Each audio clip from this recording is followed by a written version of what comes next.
KBS 사이트의 코스모스님이 이런 기사가 어민들에게 도움이 됩니다. 어업을 생계로 살아가는 사람들에게 정부의 무관심과 무대책이 더 지치고 힘이 듭니다. 수온 상승으로 인한 생태계 변화가 비단 바닷속만의 문제는 아니겠지만 언론에서 심층 보도를 하면 더 관심 갖고 대응하지 않을까 싶어요. 댓글 읽어주는 기레기. 가시겠습니다.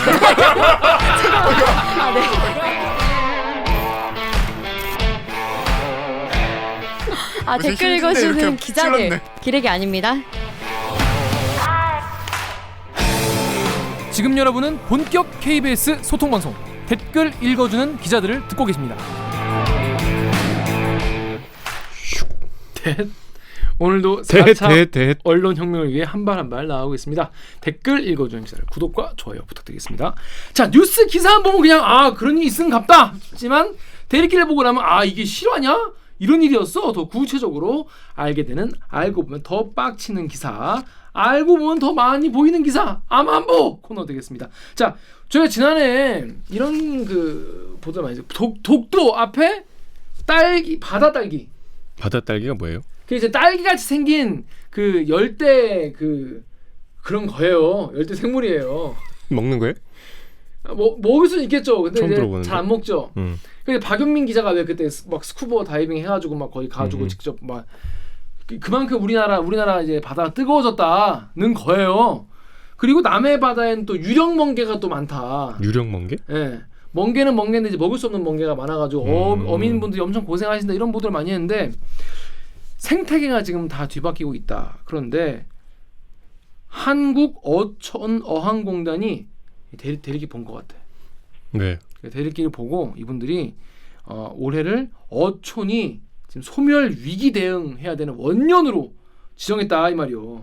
그러니까 이러다가는 우리나라 어촌이 잡을 만한 게 없어지겠다. 열대 어종으로 바뀌어가지고. 저 얼마나 해산물 좋아하는지 아시잖아요.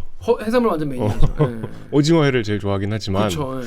어촌이 없어지면 안 되는데. 곤란한데. 네, 그렇습니다. 그게 우리 같은 이제 소비자들도 있겠지만은 실제로 이제 생업을 살고 계신 분들도 계시잖아요. 저희가 있으니까 생업이 어불까 계신 거죠. 그렇죠. 근데 그 반대죠. 그러니까 우리가 있어도 잡던 게 안 잡히면 그분들이 이제 곤란해지는 거죠.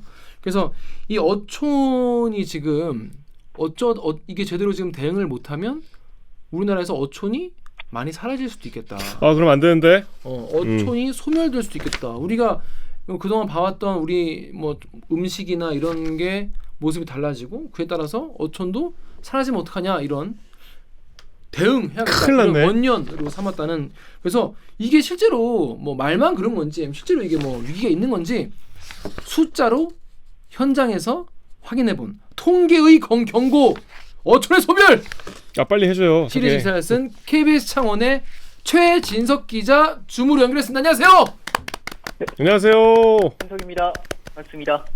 자기 소개해 주세요. 네, 저는 창원에서 이제 경남 지역을 취재하고 있는 취재 기자 최진석이고요. 이제 5년차 기자입니다. 잘 부탁드립니다. 네. 지난번에 불법 계곡 불법. 그러니까 이제 거리두기 수칙 안 지키고. 이건 또 그거였어요? 네, 계곡에서 불법 영업하시는 분들 실태에 대해서도 한번 보도했었죠. 네, 저희 지난해 그때 한번 보도해서 싹 다 없어진 걸로 네, 또 올해 여름에도 제보가 들어오더라고요. 뭐라고요? 다시 나와달라고. KBS 다시 와달라고. 이게 경기도 이재명 지사. 네, 그죠. 경남엔 또 최진석 기자. 그래서 계곡 저승사자네.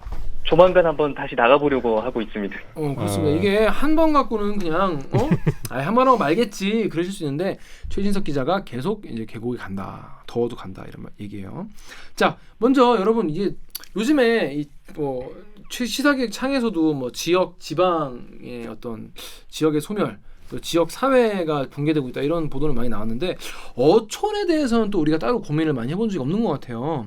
그래서 지금 이제 계기가 한국해양수산개발연구원에서 이런 상태가 지속된다고 하면은 2045년에 우리나라 어촌의 80%가 소멸할 수 있다? 이게 뭔 얘기입니까? 이게 실제로 이게 근거가 있는 거예요? 이게 저희 해양수산부 산하의 한국 어촌어항공단도 이렇게 경고를 하고 있고, 그리고 한국해양수산개발원도 이제 인구 소멸 지수를 계산을 해보니까 이제 어촌, 특히 섬 지역이 네, 출산율이 계속 지속적으로 낮아지고 젊은 층의 인구가 빠져버리면은 결국 한 23년 뒤에는 한 80%의 어촌 마을에 그 사람이 아무도 살지 않는 건 아니고 공동체가 무너진다고 하더라고요.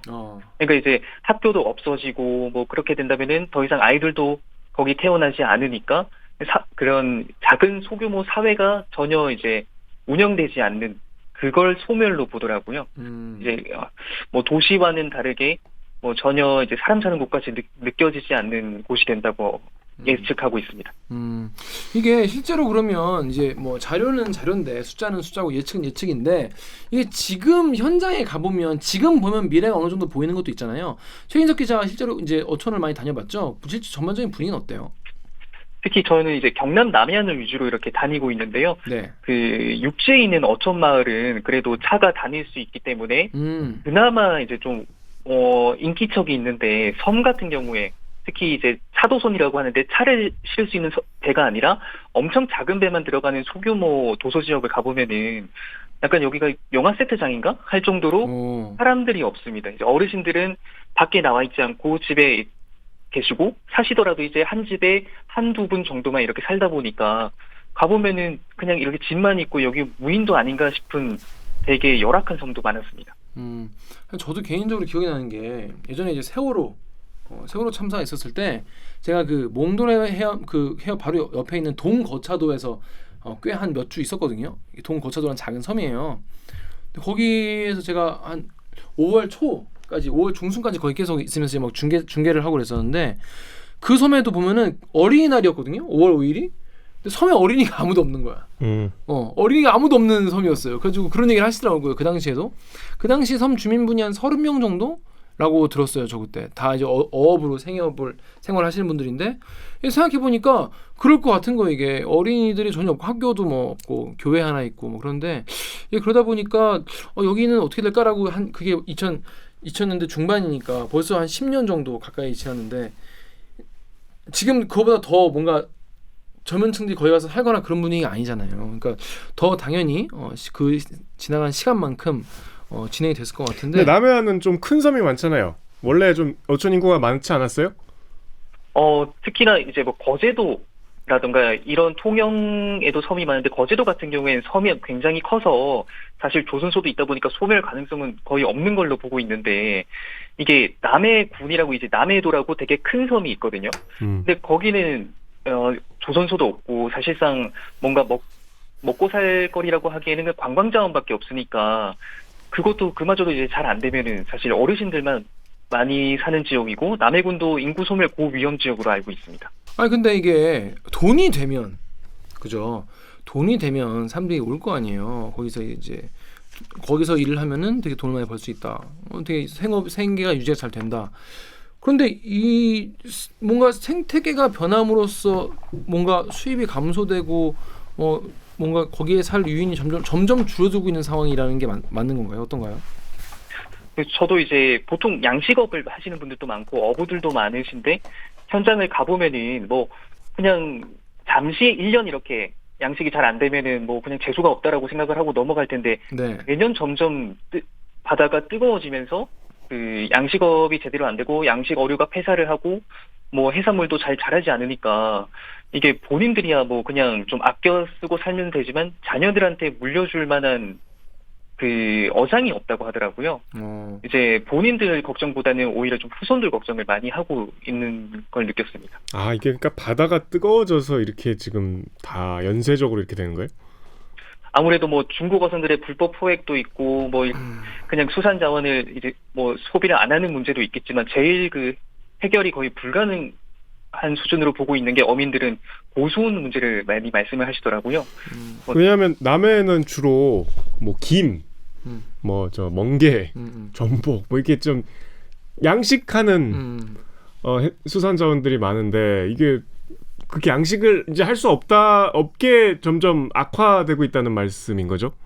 네, 저희도 현장을 가서 그렇게 심각할 줄 몰랐는데 그 그물이라던가 이렇게 멍게가 달려있는 걸 걷어오려 보면은 이게 녹아 있더라고요. 약간 그 녹아 있다고 이제 흐물흐물하게 왜? 그 형태를 유지를 하지 않고 녹아 있는데 보면은 이게 예를 들어서 지난해 여름에 그 수온이 하도 높았기 때문에 그게 무슨 양식장인가요? 무슨 양식장? 미더덕 양식장도 가봤고요. 그렇죠. 그쪽으로도 가봤는데 특히나 미더덕 양식장 같은 경우에는 저는 그물을 걷어 올렸는데 그냥 약간 회색 물질, 투명한 것들이 이렇게 거의 한 90%를 채우고 있더라고요. 그래서 이게 그냥 미더덕이 자라고 있는 중인가? 이렇게 생각했는데 물어보니까 이게 유령멍게라고 그 딱 원래 이게 따뜻한 바다에서 살던 그 해양 식물이었는데 여기까지 우리나라까지 와서 이렇게 붙어서 살고 있다고 하더라고요. 보통 원래 1년 내내 자랄 수가 없는 환경이라고 하는데 그 수온이 점점 올라가다 보니까 이 유령 멍게들이 1년 내내 번식하고 있다고 들었습니다. 그래서 다음에 미스 백님이 미더덕 실컷 먹었는데 요즘에는 진짜 옛날 얘기가 됐다. 요즘에는 미더덕 뭐 수확 자체가 적으니까 구하기도 힘들고. 자, 근데 진짜 그러면 피해가 우리가 옛날에 뭐 리포트 같은 걸 할 때는 뭐 어민들이 뭐 울상이다, 뭐 올해는 뭐 유령멍게 많다라고 하는데 이게 계속 매년 이어지고 매년 반복되고 있나 봐요. 이런 유령멍게만 올라오는 게. 저도 이제 현장을 가서 그 어민들한테 물어봤는데 이게 보통 4, 5년 전부터 이렇게 지속적으로 피해가 시작됐다고 하더라고요. 그래서 올해 같은 경우는 미더덕 양식장에 가보니까 이 양식업 하시는 분이 식당에 미더덕을 하나도 팔지를 못했다라고 하셨는데 그러니까 조금이라도 떼서 팔면 되지 않느냐 이렇게 제가 여쭤봤거든요. 근데 미더덕 양이 적으면 미더덕 가격이 올라가고 가격이 올라가면은 비싸게 팔 수 있는 게 아니라 아무도 안 사니까 그 조금 있는 그마저도 그냥 다 갖다 버린다고 하더라고요. 와, 그 이제 사람들이 생각하는 미더덕 가격이 있으니까. 미더덕 없으면 해물탕을 어떻게 끓이나요? 미더덕 없으면 아구찜을 어떻게 먹죠? 참. 근데 저는 사실 좀 무식한 질문이긴 한데 유령멍게는 먹을 수가 없는 건가 봐요. 그게 이제 해양수산부에서도 연구를 하고 있는데 이거는 식용으로는 불가능. 진짜? 지금 현재 알고 있고. 그러니까 인체에 유해한 거예요? 유해한 건 아니고 맛이 없는 거야? 오히려 영양분이라든가 이런 게 그냥 사람한테 도움이 되지 않는 그런 걸로 알고 있습니다. 이해가 안 돼. 안주로는 먹을 수 있지 않을까? 뭐 불가사리 이런 것도 먹잖아요. 먹으면 어떻게? 불가사리 누가 먹어요? 유튜버들이 먹던데. 아니 나는 유령멍게가 그렇게 많이 올라오는 거 보면서 그냥 팔면 안 되나? 저거를 그러면 우리가 이제 개발을 해서 백종원 선생님을 투입해야겠네. 백종원 선생님한테 부탁을 해서 이거를 오히려 뭐 그러니까 근데 그게 이제 안 되니까 왜 어민분들은 왜 아니면 뭐 해양 그 수산업 이쪽에서는 왜 그 고민 안 해봤겠어요. 근데 이제 뭔가 지금까지도 뭔가 그 답이 안 나오니까 이제 그러고 계신 거 아니겠어요? 저는 이제 식용으로는 아니고 그 천연 자원이 될 수 있지 않을까 이거를 연구를 해서 뭐 어떤 연료를 뽑아낼 수 있지 않을까 뭐 이런 연구를 하고 있는데 이게 뭐 상용화될 만한 그 정도 수준은 아니라고. 그런 게 이제 개발될 때까지 어민분들은 매년 그냥 생짜로 피해만 보는 거예요. 매년. 근데 그분들은 그게 우리가 월급 받듯이 그분들은 그게 생계 수단인 거잖아요. 그러니까 어디서 연구해 주겠지 이렇게 그냥 뭐 기다리고 있을 수가 없는 상황인 거잖아요. 그죠?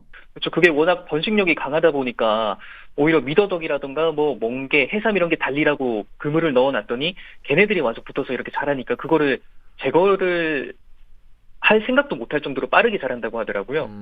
그래서 사실 그게 한번 붙기 시작하면은 그 그물은 뭐 그냥 포기하는 상황.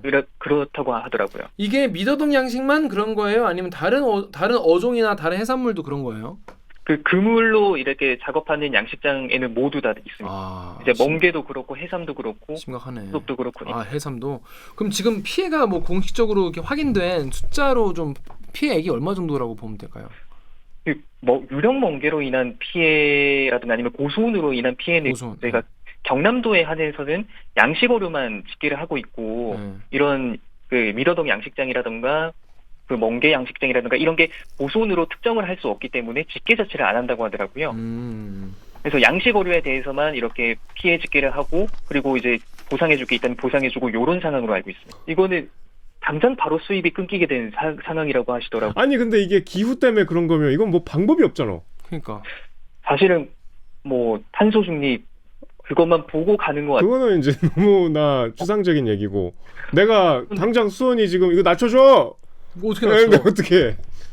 그러니까 어민분들이 할 수 있는 게 없으니까 그래서 결국은 이제 이 종자들 전복이라던가 뭐 이런 그 물고기라던가 좀 더 고수온에 강한 이제 그런 걸 개발을 하려고 하는데 사실 그런 게 이게 상용화되기에는 조금 아직까지는 한계가 있다 보더라고요. 무서운 얘기네. 그러니까 수익도 수익이지만 거기서 인프라 자체도 되게 열악하다고 하는데 여기 클리앙이 면석이님이 이분 면석이니까 잘 아시겠네.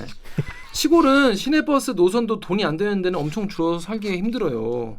파란팬님이 절실한 것은 인프라 통합입니다. 광범위한 지역 대비 인구가 줄어드니까 인프라 투자는 고사하고 관리도 어렵다. 피해는 거주민만 입고 있다 이러는데 어촌의 그 뭐 교통 인프라 등등 이 사회 인프라가 좀 많이 열악합니까? 어떤 상황인가요 지금? 저희가 일단은 섬에 들어갈 때 가장 걱정되는 게 당일날 나올 수가 있느냐. 그것 때문에 가잖아요. 저희가 일단 뭐 예를 들어서 통영에 이제 추도라고 추도 가려면은 배가 하루에 2편 있거든요.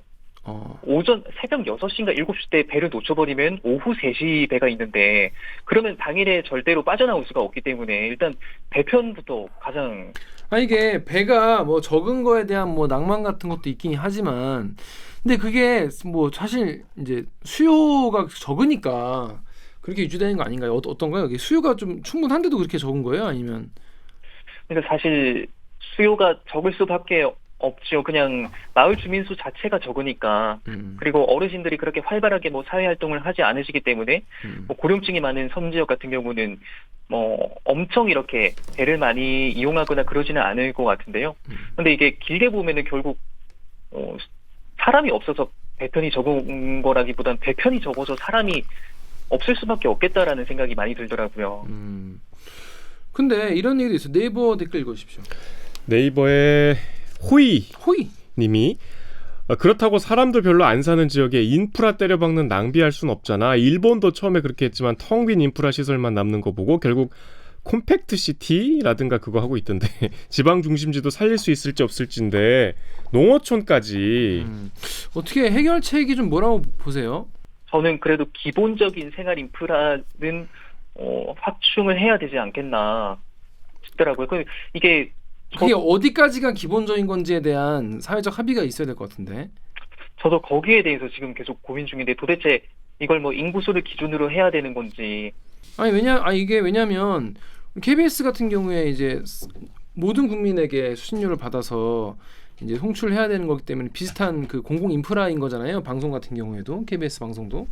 그래서 저희가 이제 뭐 재난이나 뭐 이런 사회적 이제 국가적 이슈에 대해서 이제 집중을 하고 그런 건데 아니면 전기라던가 수도라던가 뭐 여러 가지 있겠지만은 교통 같은 경우에 이제 뭐 그럼 배편을 늘려야 한다 뭐 그런 건가요? 어민분들은 뭐 무조건적으로 뭐 배편이 늘었으면 좋겠고 그리고 배도 좀 컸으면 좋겠다고 하더라고요. 배는 누가 운영하는 건 다 사적으로 운영하는 건가요? 아니면 뭐 있나요? 그 지자체로부터 지원을 받아서 그 유람선을 운영을 하기도 하거든요. 이렇게 외주를 주는 경우가 많습니다. 어떻게든 사람들은 이동을 해야 되니까 이제 업체 측에 뭐 이렇게 정기 운항을 해달라라고 하고 이제 뭐 사람들한테 싸게 이렇게 교통비를 받고. 지자체에서 지원하는 거예요, 그럼 기본적으로? 네, 통영 같은 경우는 일단은 지자체에서 민간 업체한테 이렇게 배를 좀 운행을 해달라고 그렇게 계획을 맺는 경우가 있더라고요. 근데 이게 모든 섬에 적용되는 건 아니고 사실 인구수가 많은 섬을 위주로 하기 때문에 좀 소외된 섬들도 많은 편입니다. 그러니까 이게 돈도 안 되는데 인프라도 이렇게 없으면 정말 섬이 나중에 사람이 없어지는 거는 뭐 정해진 수순일 수밖에 없을 것 같은데 근데 지금 이제 고령화가 많이 진행돼서 나이 있으신 분들이 많이 계시다고 들었는데 KBS 사이트의 GZ님이 섬 대부분 노인분들이다. 이 좋은 의료 조건이 없으면 최상의 응급치료 시간을 놓칠 건데 차라리 의료선 같은 걸 고려해서 지역마다 고정된 의료선을 분포를 하면 구조 시간을 좀 줄일 수 있지 않을까라고 하는데 이게 지금 병원을 가시기가 힘드신 거잖아요. 하루에 배가 2편 있으면 병원 어떻게 가시겠어? 그래서 이제 병원선이라고 네. 경남에도 운영이 되고 이제 한 달에 한 번 이제 각 섬을 한 달에 한 번씩 방문을 해서 이제 뭐 기저질환, 이제 고혈압이라든가 당뇨라든가 이런 거 관리를 위해서 처방을 내리고는 있거든요. 근데 사실 응급 상황이 발생하면은 대응을 하기가 되게 어려운 상황인 것 같습니다. 지금 그러니까 이제 어민분들이나 뭐 어촌계장님들이나 뭐 많이 만나 뵀을 거 아니에요. 뭐 수자 이렇게 해양 쪽도 많이 만나 뵀을 거고 그쪽에서는 좀 대안을 좀 어떻게 좀 얘기를 해요? 대안은 결국은 이제 청년들이 어촌으로 가야 되기 때문에 뭐 귀여랑 귀촌을 좀 많이 지원을 하겠다라는 게 대안인데 사실 결과를 보면은 통계를 보면은 사회생활을 좀 많이 하신 50대가 가장 많았고요.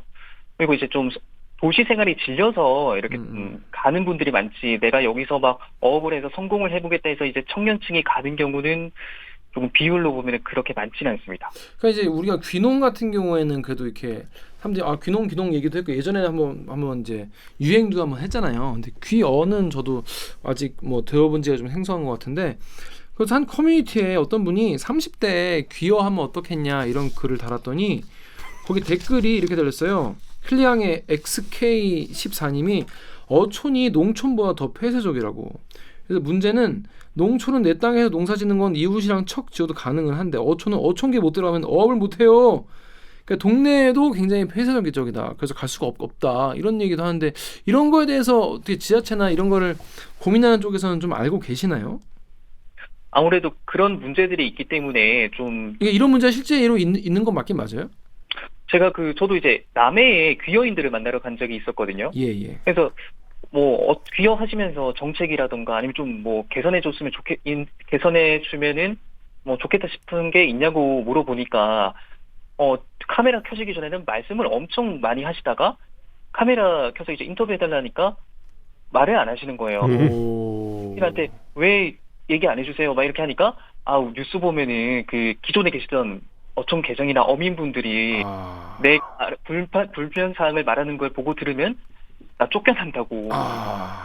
그러니까 이제 엄청 눈치를 보시는 거예요. 좀 약간 소름 돋았겠다. 그러니까 이제 근데 그분은 원래는 그 카메라 그러면 어차피 그 인터뷰 쓰지도 못했겠네.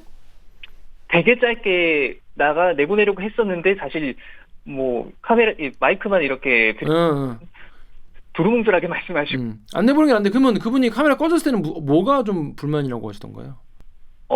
일단은 어촌계에 가는데 본인은 그 이제 도시에서 어촌으로 처음 가는 건데 사실 집을 안 준다고 하더라고요.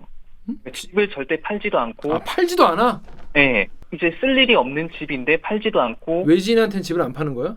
월세만 해주고 이제 본인들은 그냥 갖고 있겠다. 자기가 거기 살지도 않고 그냥 하나 더 있는 집인데 살겠다 이런 얘기도 많았고, 그리고 보통 바다에 나가면은 초보들은 물고기가 어디 많이 있는지 모르잖아요. 모르죠. 예, 모르죠. 그런 거를 절대 안 가르쳐 준다고 하더라고요. 스팟을. 예, 적응을 하기 위해서는 좀 이렇게 설명도 듣고 이렇게 해야 되는데 이제 그런 부분들에 대해서 사실 그런 좋은 포인트를 귀여인한테 뺏긴다고 생각을 하시는 분들도 일부는 있다고 합니다. 그건 뭐 이해는 되는 부분이네요. 그래도. 아니 이해가 되는 게 아니고 당연히 그렇게 되는 거 아니에요? 내 노하우. 아니 이게 수십 년간 내가 쌓아온 노하우. 농사랑 달리 어업이라는 거는 거기 있는 걸 내가 잡는 건데, 어쨌든 외진이 들어오고 누군가 추가로 어업에 나서면 내 몫이 줄어들니까 당연히 거기에 대한 경쟁심이 생기는 건, 그거를 지원을 안 해주니까 못 간다. 이거는 좀 약간 다른 문제 아닌가? 약간 그 공동체의 그 소멸을 막기 위한 입장에서 보면은 사실 같이 이렇게 좀 상생하고 좀 이렇게 어업에 적응시도록 도와줘야 한다고 생각을 하는데 조금 약간 이제 경쟁자로 인식하시는 분들도 덜어 있고, 그리고 본인이 여기서 어촌 마을을 수십 년 동안 이렇게 살려왔는데 약간 뭔가 새로운 사람들이 오는 거에 대한 경계심도 있다고 하더라고요. 새로운 사람이 많이 오시는 게 사는 건데 그거를 좀 이해를 잘 못하시나 봐요. 근데 뭐 이게 저는 이거 뭐 소수의 그냥 사례일 뿐이고 사실 요즘은 이제 지자체들도 나서서 어촌 마을의 진입 장벽을 없애기 위해서 기존 어민들과 기여인들이 함께 할 수 있는 뭐 프로그램을 기획을 한다든가 아니면 좀 이렇게 실제로 어업에 같이 나가서 배를 타고 같이 나가서 노하우를 배우는 그런 것도 좀 프로그램을 기획하고 있는 걸로 알고 있습니다. 그럼 지금 혹시 뭐 귀여를 하고 싶어하는 분이 계시다면 어떤 걸 좀 준비를 해야 될까요? 일단은 그 전국 몇 곳에 귀여 학교가 있는데 귀여 학교가 있구나. 예. 한 제가 알기로는 8곳 정도가 있다고. 거기 가서 일단은 이론이랑 그리고 실무적인 그 수업들을 좀 많이 들어보셨으면은 막상 가서 다 정리하고 내려가기보다는 귀여 학교에서 일단은 들어보고 국제에서 하는 일을 유지하면서 좀 공부를 해보셨으면 좋겠습니다. 또 그런 길이 또 있네요. 거기 가서 물어보시면 되겠네. 자, 그렇습니다. 근데 이게 사람은 많이 간다고 살 것 같지 않은 게, 아까 말한 대로 정말 이 온도가 많이 올라가니까 뭐 지금 뭐 생산성이 떨어지는데 누가 가겠어요? 지금 귀여하는 인구가 많이 뭐 늘어나는 추세인가요? 어때요? 줄어드는 추세는 아니거든요. 그래요? 예. 매년 꾸준하게 기여 인구가 유지는 되고는 있는데 얼마나 돼요? 1년에? 저희가 그 통계를 이제 2017년도부터 2020년까지 보면은 매년 귀여 가구로 지금 해마다 800에서 900가구가 이렇게 집계가 되고 있거든요. 근데 문제는 이게 귀여를 해서 뭐 월급 받는 것처럼 이렇게 안 되니까 첫 달에 소득이 안 나올 수가 있죠. 그렇겠죠. 그래서 가족들은 일단 도시에 있고 귀여인 오는 경우가 많아서 평균 가구원 수가 이제 1.3명 가구가 많은 걸로 집계되고 있습니다. 그렇죠. 자리를 좀 잡고 뭐 가족들을 불러야지. 저도 뭐 귀여인들한테 물어보니까 자리를 잡는데 보통 얼마나 걸리냐 하니까 그분은 한 5년 넘게 걸렸다고 하더라고요. 아, 빡세다. 그러니까 내가 이거를 가족들을 먹여 살릴 수 있겠다라고 생각이 들었던 데가 한 5년차 되니까 이제 어디에 물고기가 많은지 알고 그리고 이거를 어떻게 또 그 위판을 하는지 그런 게 체계가 잡혀버리니까 그때부터 좀 귀여에 완전 적응했다고 들었습니다. 그렇구나.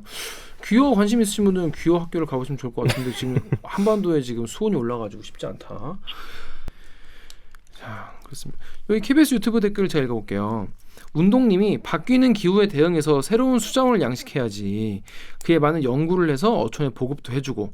그러니까 이게 어민분들이 이걸 할 수는 없잖아요. 당연히 수자원 연구를 하거나 무슨 뭐 이렇게 새로운 뭐 요리법 같은 거 하거나 이런 걸 할 수가 없으니까 이건 당연히 국가기관 지자체에서 이걸 장애 지원해줘야 될 것 같은데 이런 지원 같은 거 많이 있습니까? 지금 아까 말씀드렸듯이 연구를 하고 있는 기관이 있거든요. 거기에서 예를 들어서 전복 같은 경우에 그 전복 양식장 같은 경우에는 어디 이동하기가 쉽지가 않아서 뭐 물이 뜨거우면은 그대로 전복이 이제 자라지 않는 그런 상황이 반복되기 때문에 이거를 좀 고소온에 강한 전복도 여러 개체가 있는데 그 중에서 고소온에 강한 것들만 골라내서 얘네들만 이렇게 양식할 수 있도록 하는 그런 것들을 하고 있고 이제 아열대 어류와 그리고 우리나라의 그 이제 고소온에 약한 토종 어류를 이렇게 접합을 시켜가지고 좀 더 고소온에 강한 새로운 어종을 만들어내는 그런 실험도 하고 있는 걸로 알고 있습니다. 아까 처음 질문으로 돌아가서 어촌이 진짜 소멸될 수도 있다라고 하는데 실제로 인구가 많이 줄었습니까? 저희가 15만여 명이 이렇게 넘었는데 이게 점점 줄어들더니 2021년에는 9만 3천 명으로. 오, 엄청 많이 줄었네. 예. 극적으로 줄었네요. 아무래도 이제 고령화가 더 심해지니까 이 줄어드는 속도가 더 빨라질 걸로 보고 있습니다. 근데 아까도 얘기했지만 이게 뭐랄까 내 후손에게 내 자녀에게 물려주고 싶다는 마음이 드는 분들이 많이 계시면 이게 더디게 줄어들 것 같은데 그렇지가 않나 보네요. 또 뭐 미더덕 양식장에 가신 분은 이제 그 한 살 난 아들이 있는데 한번 제가 아들 자랑을 갑자기 하시길래 한번 아들한테 이거를 좀 양식장에 물려주고 싶냐라고 하니까 그거는 싫다고 하더라고요. 본인이 아버지한테 물려받아서 이렇게 양식업을 수십 년 동안 살고 있는데도 더 이상 여기서 뭐가 날 것 같지가 않아서 아들만큼은 좀 고정적으로 이렇게 돈을 잘 벌 수 있는 그런 안정적인 일을 했으면 좋겠다라고 하시더라고요. 자, 그럼 마지막으로 이 정부나 지자체가 이제 앞으로 어떤 노력을 좀 해야 될까요? 이거 좀 어민분들의 어떤 수익을 좀 보전시키고 좀 인구를 좀 유지하거나 좀 더 흥하게 하려면 아무래도 뭐 지금 뭔가 못하고 있다고 보지는 않은데 그래도 좀 더 적극적으로 예를 들어서 기여 학교 같은 경우도 유럽의 한 사례 같은 경우는 뭐 길게 막 1, 2년 동안 이렇게 기여 학교를 다닐 수 있게 한다던가.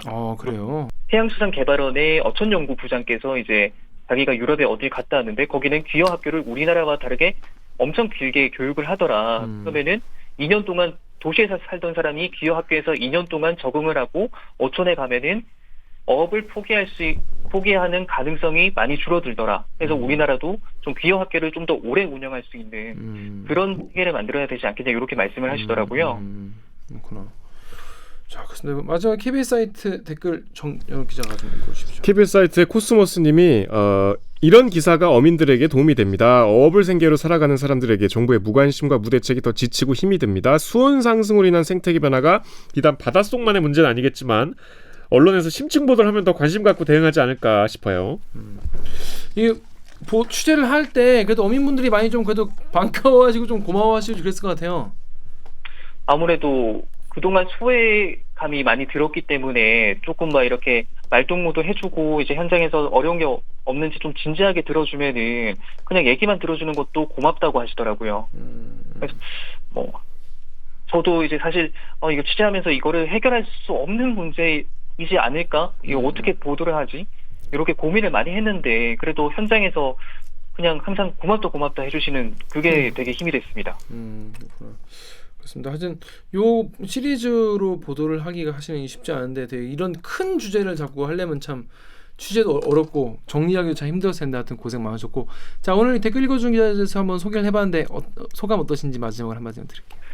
제가 거의 뭐 1년 만에 이렇게 또 나왔는데 머리로는 생각을 많이 해도 이렇게 여러 날카로운 질문들이 사실 되게 횡설수설한 것 같아서 아니야.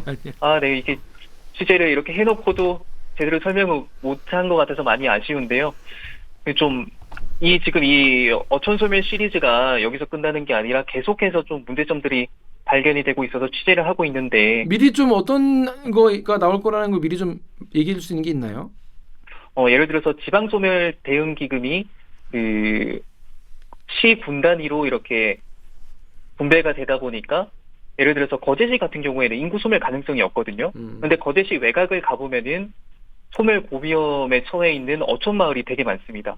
그래서 이런 소외되어 있는 어촌과 섬에 대한 지원을 강화해야 된다는 뭐 이런 노도 준비를 하고 있고 섬에 이제 간호사 한 명이 근무하는 보건진료소 이 설치에 대해서도 이 지자체가 외면을 한 건지 아니면 그냥 보건진료소를 설치를 못한 건지 이런 문제에 대해서도 이제 규정이라던가 아니면 지자체의 입장이라든가 이런 것도 좀 취재를 하고 있습니다. 그렇구나.